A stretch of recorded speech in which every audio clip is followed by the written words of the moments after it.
Hello guys. So ఈరోజు మన discussion వచ్చేసి డేటా ఇంజనీరింగ్ అంటే ఏంది అండ్ ఓవరాల్ ఒక మ్యానుఫ్యాక్చరింగ్ సెక్టర్ తీసుకుంటే కనుక ఏదైనా ఒక సర్వీస్ మనం డెలివర్ చేస్తున్నప్పుడు ఏదైనా ఒక మ్యానుఫ్యాక్చరింగ్ ఫర్ సపోజ్ మనం ఒక రిపోర్టింగ్ సిస్టమ్ ఒకటి డెవలప్ చేస్తున్నాం అనుకోండి, ఒక మ్యానుఫ్యాక్చరింగ్ ఒకటి కానీ దేనికైనా కానీ ఓవరాల్స్ మనం ఏం చేస్తున్నామంటే ఈ మధ్య ఏఐ అండ్ ఎంఎల్ అనేది చాలా విస్తృతంగా మనకి ఏమవుతుందంటే స్ప్రెడ్ అవుతుంది అనమాట. సో స్ప్రెడ్ అవుతున్నప్పుడు ఏమవుతుందంటే ఈ ఏఐ అండ్ ఎంఎల్ మోడల్స్ ని ట్రైన్ చేయాలంటే మనకు మెయిన్ గా డేటా కావాలన్నమాట.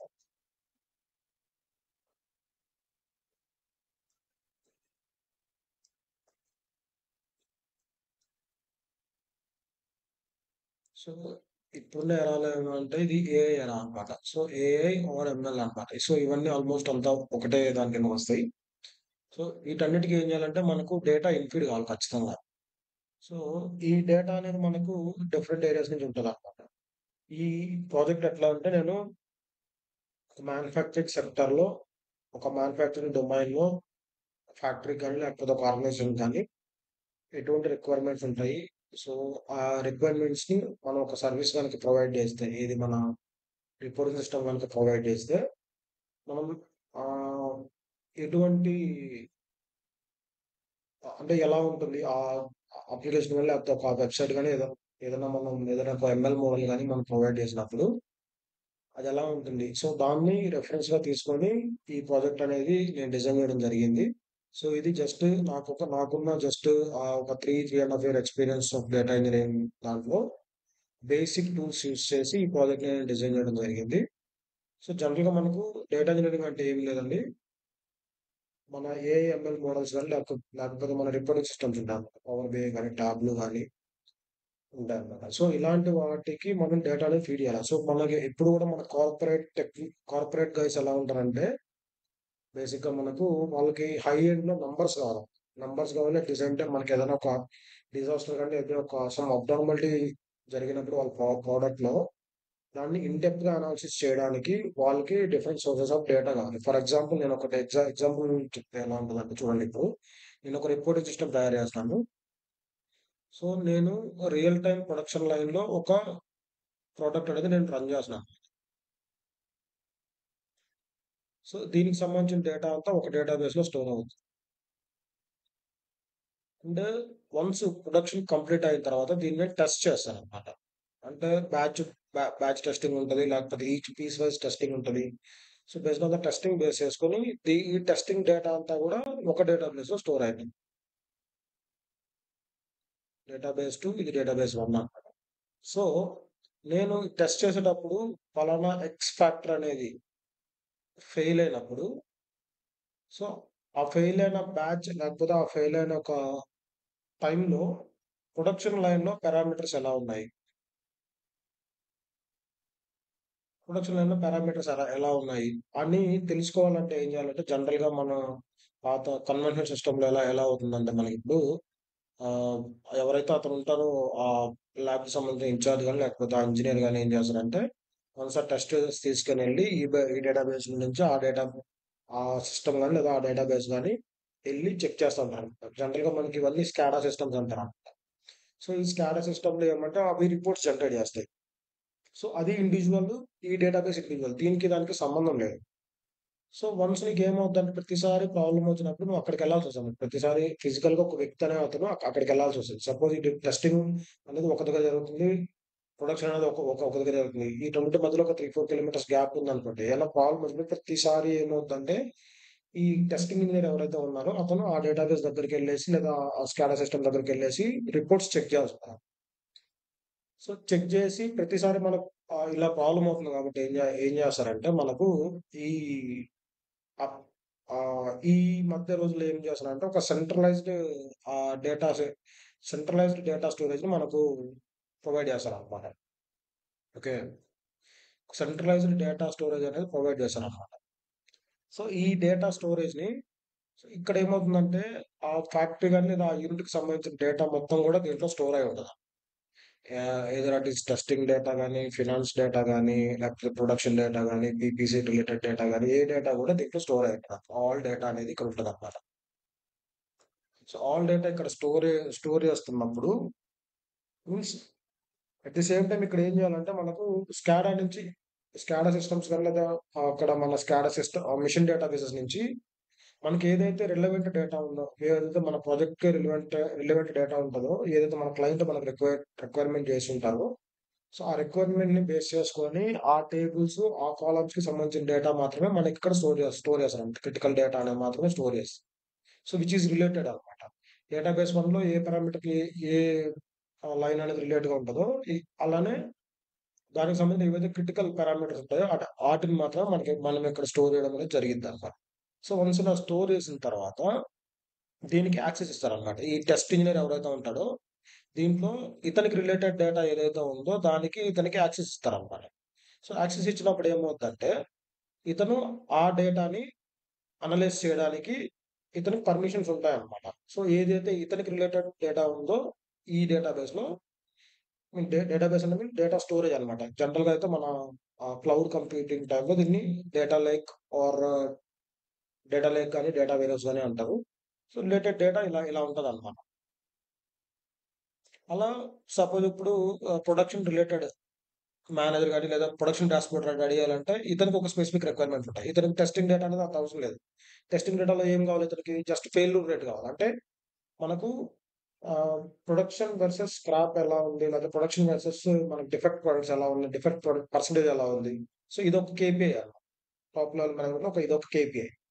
సో, ఇతనికి ఆ 2 కాలమ్స్ కావాలన్నమాట. సో, ఇతనికి ఏ కాలమ్స్ కావాలి? ఏవి కావాలి? అనే బేస్ చేసుకొని వీళ్ళకి ఆ స్పెసిఫిక్ కాలమ్స్, ఆ స్పెసిఫిక్ టేబుల్స్‌కి మనం యాక్సెస్ అనేది ఇస్తామన్నమాట. సో, ఇలా ఏందంటే ఇదొక ప్రొటెక్టెడ్ ఎన్విరాన్మెంట్. సో, వన్స్ ఇలా అయిన తర్వాత మనకు హై లెవెల్ వాళ్ళకి ఏం చేస్తామంటే డాష్‌బోర్డ్స్ కావాలి. ఈ డాష్‌బోర్డ్స్ ఎలా ఉంటాయంటే నేనిప్పుడు మీకొక పవర్ బిఐ డాష్‌బోర్డ్ ఒకటి చూపిస్తాను నేను. సో, ఇలా ఉంటాయన్నమాట. మన పవర్ బిఐ డాష్‌బోర్డ్స్ అనేటివి ఇలా ఉంటాయన్నమాట. సో, దీని బ్యాక్‌గ్రౌండ్‌లో మనకెన్నుంటాయంటే చాలా డేటా ఉంటదన్నమాట. దీని బ్యాక్‌గ్రౌండ్‌లో కనీసం ఒక 15, ఒక 20 టేబుల్స్ కూడా దీంట్లో వర్క్ అయి ఉంటాయన్నమాట. సో, ఒక్కొక్క టేబుల్ నుంచి ఒక్కొక్క కాలమ్ తీసుకొని వాటిని అగ్రిగేట్ చేసి చాలా వర్క్ ఉంటదన్నమాట ఈ బిహైండ్‌లో. సో, వీటన్నిటికి డేటా ఇన్‌ఫీడ్ కావాలంటే గనక మనకు డిఫరెంట్ సోర్సెస్ ఉంటాయి. మేబీ అవి వెబ్ ఏపీఐ కావచ్చు, లేదా ఐఓటీ డివైసెస్ నుంచి కావచ్చు, రియల్ టైమ్ డేటా కావచ్చు, లేదా ఇప్పుడు నేను చెప్పినట్టు స్కాడా సిస్టమ్స్ నుంచి డేటాబేసెస్ నుంచి డేటా కావచ్చు. అట్ ది సేమ్ టైమ్ మనం కొన్ని ఎట్లుంటాయంటే ఆహ్, టెస్టింగ్ రిలేటెడ్ గాని లేకపోతే మినిట్స్ ఆఫ్ మీటింగ్‌లో జరిగినటువంటి డేటాకి సంబంధించి మాన్యువల్ ఎక్సెల్ షీట్ కావచ్చు. ఇలా రకరకాలు ఉంటాయన్నమాట. ఒక ఆర్గనైజేషన్‌లో నంబర్ ఆఫ్ రిక్వైర్మెంట్స్ ఉంటాయి. అట్ ది సేమ్ టైమ్ మనకు నంబర్ ఆఫ్ టేబుల్స్ అనేటివి డేటా అనేది జనరేట్ అవుతా ఉంటది. సో, ఇలా జనరేట్ అయినప్పుడు ఆ రా డేటాని ఏం చేసామంటే మనం ఒక యూజ్‌ఫుల్ ఫార్మ్‌లో కన్వర్ట్ చేయాలి.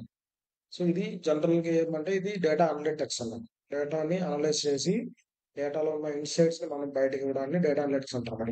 వీటన్నిటిని power BI developers, tableau developers ఉంటారన్నమాట. దీన్నే మనం పైథాన్‌లో కూడా చేయొచ్చు. పైథాన్ డాష్‌బోర్డ్స్‌లో కూడా పైథాన్‌లో కూడా మనం ఆహ్, కొన్ని లైబ్రరీస్ ఉంటాయన్నమాట. లైక్ సైకిల్ అని, సీబాన్ ఆహ్, ఇవన్నీ యూజ్ చేసి ఏం చేస్తారంటే ఇటువంటి ఒక డాష్‌బోర్డ్స్‌ని క్రియేట్ చేశారన్నమాట. డేటా విజువలైజేషన్ అంటారు దీన్ని. సో, ఈ రా డేటా అనేది మనకు ఎక్సెల్ ఫార్మ్‌లో ఉంటది. దానిలో ఒక మీనింగ్‌ఫుల్ ఒక పై చార్ట్ గాని, లేతే బార్ చార్ట్ గాని, ఇట్లా లైన్ చార్ట్ గాని ఏసి మనం టాప్ మేనేజ్మెంట్‌కి ఒక ఓవర్‌వ్యూ అంటే టాప్ లెవెల్ ఓవర్‌వ్యూ అనేది మనం టాప్ మేనేజ్మెంట్‌కి ప్రొవైడ్ చేస్తాం. బట్ దీని వెనకాల డేటా అనేది హ్యూజ్ డేటా అనేది ఉంటది. లైక్ 1 జీబీస్ గాని, టీబీస్ ఆఫ్ డేటా అనేది దీని వెనకాల ఉంటది. సో, ఇవన్నీ డాష్‌బోర్డ్స్ ఇలా రావడానికి బ్యాక్‌గ్రౌండ్‌లో అంత డేటా వర్కౌట్ అవుతుందన్నమాట. So, when it comes to data engineer ఏమవుద్దంటే, ఈ డేటా అంతా మనమే మెయింటైన్ చేయాల్సొస్తది. ఎక్కడి నుంచి ఎక్కడికి రావాలి ఏందనేది ఈ డేటా అంతా మనమే మెయింటైన్ చేయాల్సొస్తది. అట్ ది సేమ్ టైమ్ ఇక్కడ మనకు ఈ డేటా అనేది ఇన్‌పుట్ ఒస్తది. డిఫరెంట్ ఏరియాస్ నుంచి డేటా ఇన్‌పుట్ అవుతది. ఎవరు కావాలంటే వాళ్ళు దీన్ని డేటా యాక్సెస్ చేయొచ్చు. అండ్ ఇక్కడి నుంచి మనకేమవుద్దంటే రిపోర్ట్స్ జనరేట్ అవుతాయన్నమాట. రిపోర్ట్స్ జనరేట్ అవుతాయి. ఎయిదర్ ఏమొస్తదంటే ఇది ఎంఎల్, ఏఐ మోడల్స్‌కి డేటా ఇన్‌ఫీడ్ కింద వస్తదన్నమాట. సో, ఎంఎల్ మోడల్స్ మనకు ట్రైన్ చేయాలంటే కొంత డేటా కావాలన్నమాట. సో, ఎంఎల్ అంటే మెషిన్ లెర్నింగ్ అన్నమాట. ఆల్రెడీ ఉన్న డేటాని అది ఉన్న డేటా ద్వారా అది ఆహ్, ఆల్గోరిథమ్‌ని డెవలప్ చేసుకొని తనను తాను బిల్డప్ చేసుకొని ఏం చేస్తదంటే ఫ్యూచర్‌లో రాబోయే వాటిని ప్రెడిక్ట్ చేస్తదన్నమాట. అవి యాక్చువల్లీ ఎంఐ, ఏఐ చేసే పనులన్నమాట. సో, వాటిని ట్రైన్ చేయాలంటే కొంత డేటా కావాలన్నమాట. సో, ఆ డేటాను మనం ఈ డేటాబేస్ నుంచే మనం ఇస్తామన్నమాట. ఈ centralised database or data lake ఏదైతే అంటామో దాని నుంచే ఇస్తామన్నమాట. సో, ఇవి మెయిన్ అన్నమాట. ఎంఎల్ ఇంజినీర్స్‌కి, ఏఐ ఇంజినీర్స్‌కి ఆర్ రిపోర్ట్ బిల్డర్స్‌కి ఈ డేటా అనేది అవుట్‌పుట్ అవుద్దన్నమాట. సో, ఇదంతా మెస్సీగా ఉంది. ఇప్పుడు నేనేం చేశానంటే దీన్ని ఒక స్ట్రక్చర్డ్ ఫార్మ్‌లో చూస్తాను. సో, ఫస్ట్ ఇక్కడ మనకి ఏముంటదంటే ఇక్కడ machine data or manual data, testing data, finance data or ERP data అంటారు దీన్ని. ఆర్ ఎల్స్ ఇంకా ప్రొడక్షన్ రిలేటెడ్ డేటా. సో, ఇంకా రకరకాల డేటాలుంటాయన్నమాట. సో, ఇది డీబీ1లో ఉంటది. డేటాబేస్ 1 నేను జస్ట్ నంబర్స్ ఇస్తున్నాను ఇక్కడ. డీబీ2, ఇది డీబీ3, డీబీ4 ఇదొచ్చేసి మనకు మాన్యువల్‌గా ఇస్తున్నాను. సో, ఈ డేటా అంటే ఎట్లుండాలంటే ఒకదానికొకటి లింక్ లేవన్నమాట. సో, ఇవి లింక్ లేవన్నమాట. సో, మనం ఏం చేస్తామంటే ఈ సెంట్రలైజ్డ్ డేటా వేర్ హౌస్‌లో గాని, లేకపోతే సెంట్రలైజ్డ్ డేటా స్టోరేజ్ లేక్‌లో గాని ఏం చేస్తామంటే వీటన్నిటిని కూడా కామన్‌గా ఒక దగ్గర తీసుకొస్తాం. సో, కామన్ ప్లాట్‌ఫార్మ్ ఇస్తామన్నమాట. సో, కామన్ ప్లాట్‌ఫార్మ్ ఇచ్చిన తర్వాత సో, వీటిని మన రిక్వైర్మెంట్‌కి అనుగుణంగా ఏం చేస్తామంటే డివైడ్ చేస్తాం. సో, ఫినాన్స్ మేనేజర్‌కి ఆర్ఎల్స్ టాప్ లెవెల్ మేనేజర్స్ ఉంటారన్నమాట. వీపీస్ ఉంటారు. సో, టాప్ లెవెల్ వీపీస్‌కి ఏమైందంటే వీళ్ళకి కొన్ని కేపీఐస్ ఉంటాయి. సో, ఈ కేపీఐస్‌ని మనం పెర్ఫార్మ్ చేయడానికి ఏందనంటే ఫినాన్స్‌కి సంబంధించి కొంత డేటా ఉండాలి. అంటే మనము ఆహ్, రిక్వైర్మెంట్‌కి అగైనెస్ట్‌గా ఎంత పర్సెంటేజ్ సప్లై చేసాము, లేకపోతే మనం ఎంత రెవెన్యూ జనరేట్ చేసాము. సో, ఇవన్నీ గూడా ఎట్లా అంటే జస్ట్ ఒక ఫినాన్స్ డేటా మాత్రమే ఉంటే రాదన్నమాట. దీంతో పాటు ప్రొడక్షన్ డేటా ఉండాలి. At the same time HR related man power data ఉండాలి. ఇలా రకరకాలు ఉంటాయి. సపోజ్ మనకు ఆ! ఒక ప్రొడక్ట్ ప్రొడక్షన్‌కి మనం ఎంత కాస్ట్ ఒక పీస్ ఆఫ్ పార్ట్ ప్రొడక్షన్‌కి మనం ఎంత డబ్బులు పెట్టాము అనే ఒక కేపీఐ ఉందనుకోండి. సో, దానికి సంబంధించి మనకి ఏమేమి డేటా కావాలంటే ప్రొడక్షన్ డేటా కావాలి, ఫినాన్స్ డేటా కావాలి, హెచ్ఆర్ రిలేటెడ్ డేటా కావాలి, అండ్ ప్లానింగ్ రిలేటెడ్ డేటా కావాలి. At the same time machine related data కావాలి. సో, ఈ 5 డేటాబేసెస్ నుంచి డేటా వస్తేనే నువ్వు ఒక కేపీఐని ఫిల్ చేయగలవు. సో, అలా ఏందంటే మనకు డిఫరెంట్ డిఫరెంట్ కేపీఐస్ ఉంటాయన్నమాట. ఫినాన్స్‌కి సంబంధించి, ప్రొడక్షన్‌కి సంబంధించి, అలానే హెచ్ఆర్‌కి సంబంధించి, అలానే ఎల్&టీకి సంబంధించి, సో, ఇలా రకరకాల అవుట్‌పుట్స్ ఉంటాయన్నమాట. డిఫరెంట్ సెక్టర్‌కి డిఫరెంట్ డాష్‌బోర్డ్స్ మనం ప్రిపేర్ చేయాల్సుంటది. Based on the requirements. ఆ క్లయింట్ మనకి ఏ రిక్వైర్మెంట్ ఇస్తారో, ఆ క్లయింట్ రిక్వైర్మెంట్‌ని బేస్ చేసుకొని మనం ఇలా ఇవ్వాల్సొస్తదంట. సో, ఈటన్నిటికి ఏం కావాలంటే ఈ సెంట్రలైజ్డ్ డేటాబేస్ అన్నమాట. సో, ఈ డేటా మూవ్‌మెంట్ అంతా ఎలా ఎలా జరిగిద్ది? సో, ఇది యాక్చువల్లీ డేటా ఇంజినియర్ రోల్ అన్నమాట.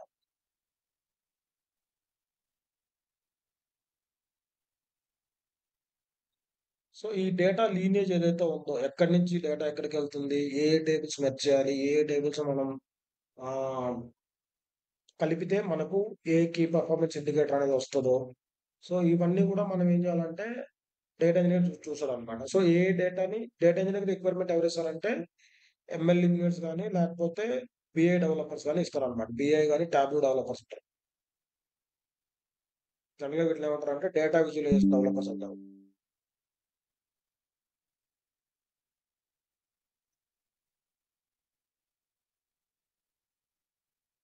సో, డేటా విజువలైజేషన్ డెవలపర్స్ అన్నమాట. సో, వీళ్ళు ఏ ఫార్మ్‌లో మనకు డేటా రిక్వైర్మెంట్ ఉంటారో, ఆ ఫార్మ్‌లో మనం డేటా అనేది రెడీ చేసి ఇస్తాం. సో, ఇది జనరల్‌గా డేటా ఇంజినీరింగ్‌కి సంబంధించినటువంటి ఒక ఆహ్, ఏమంటారు? ఒక ఓవర్‌వ్యూ అన్నమాట.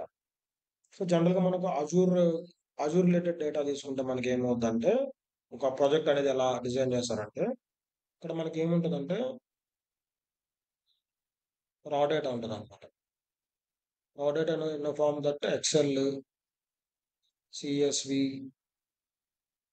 డీబీ టేబుల్స్, దెన్ ఇంకేముంది,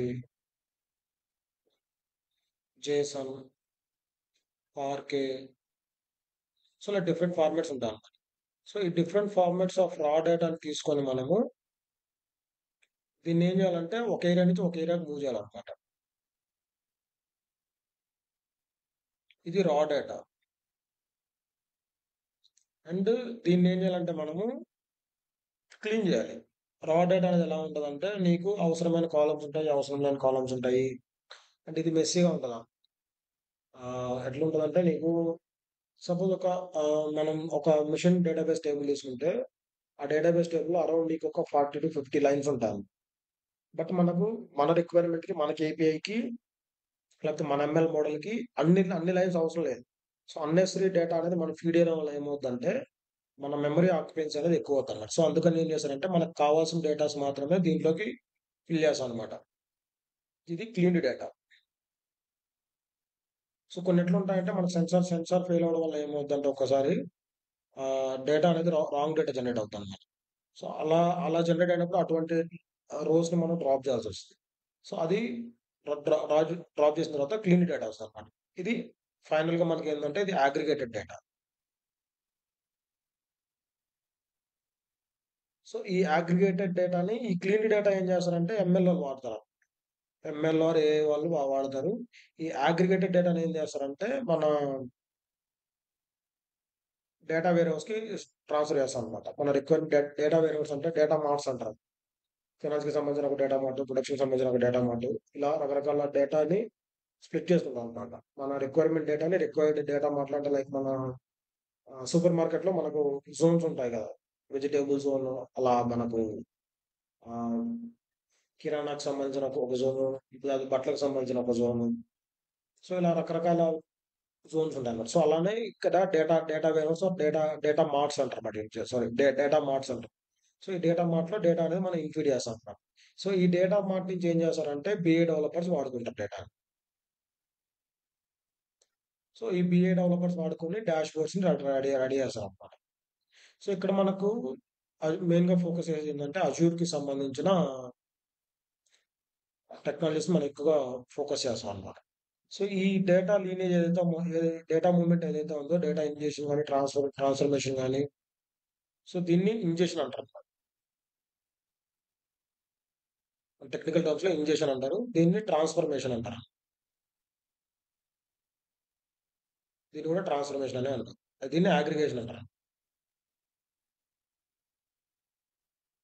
సో, డేటా ఇంజెషన్ అంటే ఏందంటే, డేటాని ఒక ప్లేస్ నుంచి ఒక ప్లేస్‌కి మూవ్ చేయడం. ఇక్కడ మనకు డిఫరెంట్ టైప్స్ ఆఫ్ డేటాబేస్ ఉంటాయి. ఎక్కడెక్కడో ఉంటాయన్నమాట. డిఫరెంట్ ఏరియాస్‌లో ఉంటాయి. వాటన్నిటిని ఏం చేస్తామంటే ఒక సెంట్రలైజ్డ్ ఏరియాకి తీసుకొస్తాం. సో, జనరల్‌గా మనం ఇక్కడ ఫాలో అయ్యే ఆర్కిటెక్చర్ వచ్చేసి మోస్ట్ ఆఫ్ ది కంపెనీస్ అనేది మిడాలియన్ ఆర్కిటెక్చర్ ఫాలో అవుతాయి. సో, ఇది మిడాల్ అనేది ఒక ఆర్కిటెక్చర్ అన్నమాట. దీంట్లో ఏందంటే బ్రాంజ్, సిల్వర్, గోల్డ్ అని 3 ఉంటాయన్నమాట. సో, ఈ 3 లేయర్స్‌లో ఉంటాయన్నమాట. గోల్డ్ అనేది మనకు మెయిన్ అంటే ప్యూరిఫైడ్ డేటా అన్నమాట. మనకి ఏదైతే లెస్ డేటా రిక్వైర్మెంట్ ఉంటదో, ఆ రిక్వైర్మెంట్ ఆఫ్ డేటాని మనం ఇస్తామన్నమాట. ఏదైతే మన కేపీఐ డెవలప్‌మెంట్‌కి మోస్ట్ ఎసెన్షియల్ డేటా ఉంటదో, ఆ డేటాని గోల్డ్ లేయర్‌లో పెడతామన్నమాట. ఈ సిల్వర్ లేయర్‌లో ఎటువంటి డేటా ఉంటదంటే జస్ట్ క్లీన్ డేటా అన్నమాట. మనకు కావాల్సిన కాలమ్స్ మాత్రమే ఉంటాయి. లేదా ఒక అవుట్‌లైర్స్ ఏమన్నా మన రిక్వైర్మెంట్స్ ఏమన్నా మీట్ కాకుండా అవుట్‌లైర్స్ ఉంటే వాటిని మనం ఫిల్టర్ చేసుకొని జస్ట్ క్లీన్ డేటా పెట్టుకుంటాం అన్నమాట. బ్రాంజ్ లేయర్‌లో ఎటువంటి డేటా ఉంటదంటే రా డేటా. మన ఏ డేటా ఉంటదో, ఎక్కడైతే మనం డిఫరెంట్ డేటాబేస్ నుంచి కలెక్ట్ చేసి ఒక ఏరియాలో పెట్టుకుంటాం అన్నమాట. మన రిక్వైర్మెంట్‌ని బేస్ చేసుకొని. సో, ఇది జనరల్‌గా medallion architecture. Most of the companies follow అవుతాయన్నమాట. సో, ఇక్కడి వరకు ఓకే. మనకిక్కడ ఏమవుతుందంటే ఇప్పుడు మనం అజూర్ టెక్నాలజీ యూజ్ చేసి ఈ ప్రాజెక్ట్‌ని రెడీ చేస్తున్నాం కాబట్టి, అజూర్‌లో మనం ఏమేం సర్వీసెస్ తెలుసుకోవాలి? అయితే ఏ ప్రోగ్రామింగ్ లాంగ్వేజ్ రిక్వైర్మెంట్స్ అన్నమాట.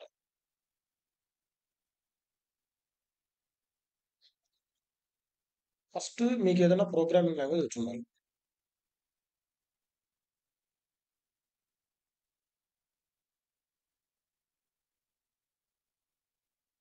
జనరల్‌గా మనం అజూర్‌లో ఏముందంటే స్కాలా, పైథాన్ ఇవి మేజర్‌గా వాడతారు. మామూలుగా మన డేటా సైన్స్ ఫీల్డ్‌లో ఎక్కువగా ఈ రెండే వాడతారు. సో వీటిలో ఏదైనా ఒకటి వచ్చుంటే చాలు. పైథాన్ గాని, స్కాలా గాని ఏదైనా ఒకటి వచ్చుంటే చాలు. Then SQL must and should అనమాట. అంటే ఎక్స్‌పర్టైజ్ అవసరం లేదు గానీ, బేసిక్ లెవెల్ అనమాట. బేసిక్‌లో మనకు జాయిన్స్ గాని, ది సేమ్ టైమ్ మనం ఆహ్, జాయిన్స్ కండిషన్స్ బేస్ చేసుకొని ఫిల్టర్ చేయడం అలా. సో ఇవి వచ్చుంటే సరిపోద్దనమాట. అండ్ అజూర్ డేటా ఫ్యాక్టరీ గురించి తెలిసుండాలి. ఇక్కడ మనం ఏం చేస్తామంటే డేటాబ్రిక్స్ వాడతాం. సో డేటాబ్రిక్స్‌లో ఈ రెండు లాంగ్వేజెస్ అనేవి ఏది పైథాన్ గాని, ఎస్‌క్యూఎల్ గాని డేటాబ్రిక్స్‌లో ఎక్కువ వాడతాను. సో వీటన్నిటి గురించి నేను అప్‌కమింగ్ వీడియోస్‌లో కొంచెం డీటెయిల్‌గా ఎక్స్‌ప్లెయిన్ చేయడానికి ట్రై చేస్తాను. దెన్ స్టోరేజ్ కోసం ఏడీఎల్ఎస్ జెన్2.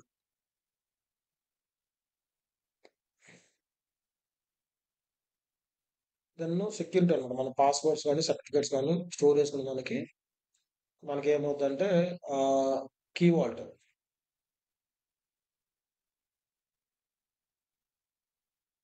సో ఇవి మన బేసిక్ రిక్వైర్మెంట్స్ అన్నమాట. వీటన్నిటిని మనము ఆన్‌లైన్‌లో క్రియేట్ చేసుకోవచ్చు. ఆన్‌లైన్‌లో మన అజూర్ క్లౌడ్ ఓపెన్ చేసిన తర్వాత అజూర్ పోర్టల్ ఓపెన్ చేసి ఈ సర్వీసెస్ అనేది మనం క్రియేట్ చేసుకోవచ్చు. మనకొక వెబ్‌సైట్ మీ ఈమెయిల్ అడ్రెస్ గాని ఉంటే గనుక మనం లాగిన్ అయ్యి ఫ్రీ ట్రయల్ అని ఉంటది. ఫ్రీ టైర్ అని. సో దాంట్లో మనం రిజిస్ట్రేషన్ చేసుకుంటే గనక మన ఏదైనా ఒక క్రెడిట్ కార్డ్ గాని, డెబిట్ కార్డ్ గాని ఇచ్చి ఫ్రీ ట్రయల్ ఉంటది. ఒక 1 మంతో, 1 ½ మంతో సంథింగ్ ఎంతో ఉంటదది. సో ఆ టైమ్‌ని బేస్ చేసుకొని మనము రిజిస్టర్ చేసుకుంటే ఒక 1 మంత్ వాళ్ళ సర్వీసెస్ అనేవి ఫ్రీగా వాడుకోవచ్చు మనం. కొన్ని సర్వీసెస్ మొత్తం కాదు. ఫ్రీగా వాడుకున్నప్పుడు ఒక బేసిక్ ప్రాజెక్ట్‌ని ఎలా బిల్డప్ చేయాలనేది ఇక్కడి నుంచి స్టార్ట్ చేద్దాం మనం. సో ఇవి అన్నమాట బేసిక్ రిక్వైర్మెంట్స్. సో ప్రెజెంట్ అయితే ఇవి నా మైండ్‌లోకి తట్టాయి. వన్స్ మనం ప్రాజెక్ట్‌లో ప్రోగ్రెస్ అయ్యేటప్పుడు ఇంకేమైనా అడిషనల్ టూల్స్ ఏమైనా అవసరం ఉంటే గనక దీన్ని మనం ఇంక్లూడ్ చేసుకొని చూద్దాం. దాన్ని కూడా కవర్ చేయడానికి ట్రై చేద్దాం. సో ఇది బేసిక్‌గా ఇవాళకి సంబంధించినటువంటి డిస్కషన్. డేటా ఇంజినియరింగ్ అంటే ఏంది? ఒక ప్రాజెక్ట్ ఎలా ఉంటది?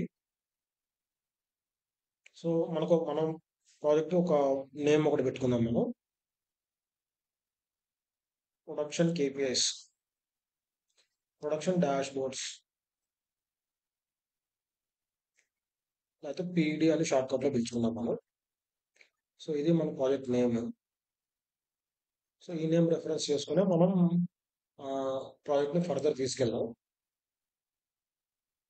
సో దీంట్లో ఏంది ఒక ఎక్స్‌పర్టైజ్ విషయాలు చెప్పేటివేం కాదు. రియల్ టైమ్‌లో ఒక ప్రాజెక్ట్ మనం బిల్డ్ చేసేటప్పుడు ఎటువంటి ఛాలెంజెస్ వస్తాయి? నేను ఎటువంటి ఛాలెంజెస్ ఫేస్ చేశాను? అనే దాన్ని బేస్ చేసుకొని జస్ట్ ఈ ప్రాజెక్ట్ సిరీస్ అనేది ఉంటది. సో చాలా డేటా ప్రాజెక్ట్స్‌లో ఎలా ఉంటదంటే అన్నీ ఆర్టిఫిషియల్‌గా రెడీమేడ్‌గా ఉంటాయి. Readymade in the sense real టైమ్‌లో ఎటువంటి ప్రాబ్లమ్స్ వస్తాయనేది ఎక్కడ మనకు మెన్షన్ చేయరు. సో రియల్ టైమ్‌లో ప్రాజెక్ట్ ఎలా ఉంటది? ఏందనేది. సో నేను నియర్ టు రియల్ టైమ్‌ని ఈ ప్రాజెక్ట్ తీసుకోవడానికి మాక్సిమం ట్రై చేస్తాను. సో మనం ఒక స్ప్రింట్స్ గాని, ఒక స్టోరీ టెల్లింగ్ ఎలా ఉంటది? ఒక స్టోరీ టెల్లింగ్‌లో మనకు ఒక స్ప్రింట్‌లో ఒక లైన్ వచ్చినప్పుడు, ఆ స్టోరీకి సంబంధించి జస్ట్ రీడ్ చేసేటప్పుడు మనకి ఎటువంటి రిక్వైర్మెంట్స్ అవసరం అవుతాయని అండర్‌స్టాండ్ చేసుకోగలగాలి. So that is what the critical thinking అన్నమాట. సో మెయిన్ ఒక ప్రోగ్రామర్‌కి గాని, ఒక ఇంజినీర్ ఒక డేటా ఇంజినీర్‌కి గాని మెయిన్ ఉండాల్సిన టాస్క్ ఏందంటే ఎవరైనా ఏదైనా ఒక స్టోరీ లేదా ఒక రిక్వైర్మెంట్ నీకు ఎక్స్‌ప్లెయిన్ చేసినప్పుడు దాని నుంచి నువ్వు నాకేమేంటి కావాలి? టేబుల్స్ కావాలి? ఏమేం టేబుల్స్ వద్దనేది నువ్వు ఫిగర్ ఔట్ చేసుకోవాలి. That's where the real essence is lies in. Okay. Data ఇంజినీరింగ్‌కి సంబంధించి గాని, లేతే ఒక డెవలపర్‌కి సంబంధించి. ఎవరైనా ఒకరు దాన్ని మాటల్లో చెప్తే మనం దాన్ని చేతల్లో గాని ఒక డేటా ఒక ఫార్మ్‌లోకి తీసుకురాగలగాలి. సో దట్స్ వేర్ అన్నమాట. మామూలుగా మనకు బయట నేర్పించేటివి ఎలా ఉంటాయంటే, జస్ట్ ఒక రిఫరెన్స్ తీసుకొని ఒక టేబులో లేకపోతే ఒక లిస్టో సంథింగ్ ఏదైనా ఒక అంటే పీసెస్‌గా ఉంటదన్నమాట ఎక్స్‌ప్లెయిన్ చేసే విధానం అనేది. సో, దాన్ని మనం ఒక ప్రాజెక్ట్‌కి అన్వయించుకుంటే ఎలా ఉంటది అనేది మనం ఈ ప్రాజెక్ట్‌లో మాక్సిమం నేను కవర్ చేయడానికి ట్రై చేస్తాను. So, that's all for the video. రేపటి వీడియోలో మనం ఏం చేద్దామంటే అజూర్ పోర్టల్ ఎలా ఉంటది? దాన్ని ఎలా ఓపెన్ చేయాలి? ఏంది? అండ్ ఫర్దర్‌గా మనకు డేటా సోర్స్ ఎలా ఉంటది? మనం మాక్సిమం కాగిల్ యూజ్ చేస్తాం. కాగిల్ సంబంధించి ఏదో ఒక డేటా సెట్ ఒకటి తీసుకున్నాము. ఒక 4 టేబుల్స్, 5 టేబుల్స్. సో, తీసుకొని దాన్ని డేటా మనం ప్రాసెస్ చేసి ఏదైతే మన స్ట్రక్చర్ ఉందో ఆహ్, రా లేయర్ నుంచి బ్రాంజ్ లేయర్ నుంచి సిల్వర్ లేయర్, సిల్వర్ లేయర్ నుంచి గోల్డ్ లేయర్‌కి తీసుకొచ్చి ఇఫ్ ఎట్ ఆల్ పాసిబుల్ ఒక బీఐ బోర్డ్ కూడా రెడీ అయ్యడానికి ట్రై చేద్దాం మనం. అండ్ ఇక్కడ గూడా నేను ఇంకొక టాపిక్ ఒకటి రాయడం మర్చిపోయాను ఇక్కడ. దీన్ని మనం ఏం చేస్తామంటే ఆహ్, డెవాప్స్ ఉందన్నమాట. So, Azure DevOps. So, Azure డెవాప్స్‌లో ఈ ప్రాజెక్ట్‌ని మనం రిజిస్టర్ చేస్తాము. సో, రియల్ టైమ్‌లో CICD continuous integration, continuous development అనేది ఎలా ఉంది, డిప్లాయ్‌మెంట్ అనేది ఎలా ఉంటదో గూడా మనం ఈ ప్రాజెక్ట్‌లో మాక్సిమం కవర్ చేయడానికి ట్రై ట్రై చేద్దాము. ఎంతైనా రియల్ టైమ్ ప్రాజెక్టే మనం ఇక్కడ పోర్ట్‌ఫోలియో రెడీ చేసుకోవడానికి సంబంధించిన అది గూడా అదే. రిసోర్సెస్ అనేటివి నీకు లిమిటెడ్‌గా ఉంటాయి. మన రియల్ టైమ్‌లో ఉన్నంత వైడ్‌గా ఉండవిక్కడ. సో, వీలైనంత వరకు నేను దీన్ని నియర్ రియల్ టైమ్ తీసుకెళ్ళడానికి ట్రై చేస్తాను. So that's all for the video. So we'll meet in another video. This is Yaman signing off.